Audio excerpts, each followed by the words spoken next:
রাধে কৃষ্ণ বন্ধুরা, কেমন আছো সবাই? আশা করি ভালো আছো, সুস্থ আছো। আমরাও ভালো আছি।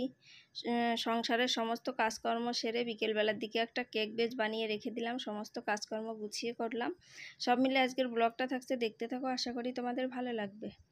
তো দেখতে থাকো পুরো দিন ভরে কি কি করলাম কি না করলাম। তাই যে আজকে একটুখানি তরকারি করব। এই যে ফলির, মানে কি ফলি বলে এটাকে, চাওলা কি ফলি বলে সেটার আর কি, এটা তো মানে পাকলে পরে লাল লাল হয়ে যায়। তাই এখন আর কি কাঁচা কাঁচা আছে সেইগুলোই।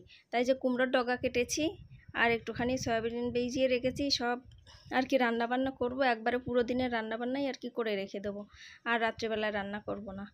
তাই আর কি এই যে এখন সবজিগুলো ধুয়ে নিচ্ছি, একটুখানি পেঁয়াজ আর আলু কেটেছি সেটাও একটুখানি ধুয়ে নিচ্ছি। আর রাত্রেবেলা কয়টা রুটি বানিয়ে নেব, হয়ে যাবে। সয়াবিনের তরকারি যা কিছু সবজিপাতি বেঁচে যাবে একটুখানি ফ্রিজে রেখে দিলে তারপরে রাত্রে আবার গরম করে খাওয়া যাবে। তাই যে পেঁয়াজটাও একটুখানি কেটে নিচ্ছি। আর আজকে অনেক দিন পর একটা কেকের অর্ডার নিলাম। মাঝে মাঝেই কেকের অর্ডার আসে, কিন্তু আজকাল সংসারের কাজকর্ম গুছিয়ে আর এই গরমে আর কেকের অর্ডার নিতে ইচ্ছে করে না। তার জন্য আর কি অর্ডারটা নিই না। তা ইনি একজন বেশি জোর করছিল, তাই জন্য আর কি কেকের অর্ডারটা নিয়ে নিলাম।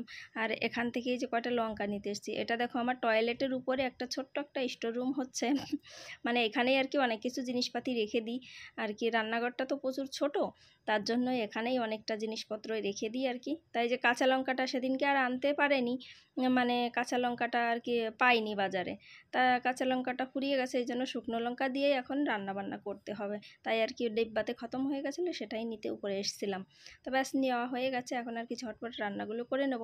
তাই এই ফলিটা একটু ভাজি করব আর তরকারি করব আর কি দিয়ে, ওই যে কুমড়োর ডগা কেটেছি ওইটা একটু ডাল দিয়ে করব।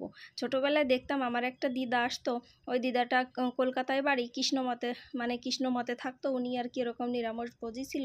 তা আমাদের বাড়িতে যখনই আসতো কলকাতা থেকে, আমার মায়ের আর কি কাকি হচ্ছে, ছোটো কাকি। তা উনি যখন আসতো এরকম 4-5 প্রকারের সবজি দিয়ে, কুমড়োর ডগা দিয়ে, পাঁচ ফোড়ন দিয়ে আর কি তরকারি করতো আর কি, কাঁঠালের মানে বিচি টিচি দিয়ে আর কি সুন্দরভাবে একটা শুকনো শুকনো করে একটা ঘ্যাটের মতো করতো। খেতে কিন্তু ভীষণ ভালো লাগতো। সেই দিদাটা আর বেঁচে নেই, মরে গেছে অনেক দিন হয়ে গেল। মানে আমার মায়ের কাকি হচ্ছে, ছোটো কাকি। উনি আর কি কৃষ্ণমতে ছিল, মানে উনিও ওরকম নিরামিষভোজী ছিল, খুব কৃষ্ণের ভক্ত ছিল। উনি ওরকম তিলক টিলক কেটে আর কি এরকম করতো। তা উনি যখন মানে কারোর রান্না খেত না, তো নিজেই রান্না করে খেত। তা যখন আমাদের এদিকে আসতো তখন আমার মা সব কিছু দিয়ে দিত, আর উনি আর কি ওরকম রান্না করতো, সবার জন্যই রান্না করতো করে আর কি আমাদের পরে খাওয়াতো। ভীষণ ভালো ছিল দিদাটা, কিন্তু দিদাটা আর বেঁচে নেই। তাই যে সেইটাই মনে পড়ছিল আজকে, যে আমিও একটুখানি কুমড়োর ডগা দিয়ে একটুখানি এই যে মুগের ডাল ভিজিয়ে রেখেছিলাম। এই আমাদের এখানের এই ডালটা না গলতে চায় না কুকারে সিটি না মারলে। তাও একটু দিয়ে দেখলাম, দেখি কি হয়, একটু বেশি বেশি করে জাল করে নেব, দেখা যাক কি হয়। তাও কিন্তু ভালোভাবে গলবে না। তাই যেদিকে সয়াবিনের তরকারিটাও হয়ে গেছে।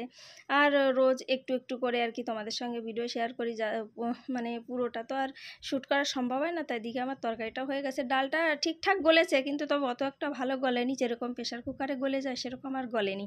একটুখানি মানে কড়া কড়া রয়েছে, তাহলেও কিছু না, খেয়ে নেবো আর কি। ভাতটাও হয়ে গেছে, ব্যাস রান্নাবান্না কমপ্লিট হয়ে গেছে। এই দেখো সব কিছু এই যে সব হয়ে গেছে, এখানে রেখে দিয়েছি। এখন আর কি যে বর্তন টর্তনগুলো আছে সেগুলো আর কি মেজে নেবো। ভাতটাও হয়ে গেছিলো। তা সেভাবেই দিদার কথা মনে পড়ে আজকে দিদার মতো একটুখানি তরকারি রান্নার চেষ্টা করলাম, হ্যাঁ না? দেখতে কিন্তু ভালোই লাগছে। তাই যে এখন কিছু এই যে ফল নিয়ে এলো, কয়টা কলা আর এই যে কয়টা আর কি আম।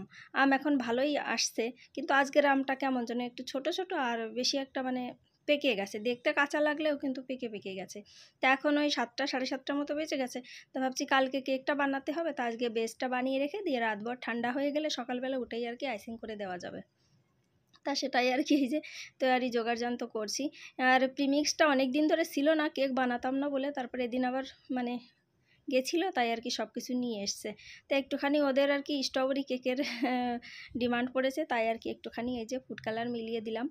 স্ট্রবেরি কালার তো একটু পিঙ্ক কালার হলে দেখতে বেশি ভালো লাগে, তা বেসটাই একটু পিঙ্ক কালার করে দিচ্ছি যাতে দেখতে ভালো লাগে। তো ব্যাস এই যে বেসটাকে এখন দিয়ে দেবো। 35 মিনিট একদম মিডিয়াম ফ্লেমে ডেকে রেখে, মিডিয়ামের থেকে একটুখানি বেশি ডেকে রেখে দিলে এই যে এত সুন্দর হয়ে যায়। আর মাইক্রোওভেনে দিলাম না, যে অনেকটাই আর কি লাইট আজকাল যায় আর আসে, তার জন্য লাইটে ডিস্টার্ব করে বলেই আর কি আজকাল এই মানে কড়াইতেই বেশি বানাচ্ছি। তো এখন রাত হয়ে গেছে। তো বন্ধুরা, আজকের ব্লগটা কেমন লাগলো? যদি ভালো লাগে তো চ্যানেলটা সাবস্ক্রাইব করে দিও, আর ফেসবুকে দেখে থাকলে পেজটাকে ফলো করে দিও। সবাই ভালো থেকো, সুস্থ থেকো। পরের একটা ব্লগে আবার দেখা হবে। ততক্ষণ সবাই ভালো থেকো। রাধে রাধে, রাধে কৃষ্ণ।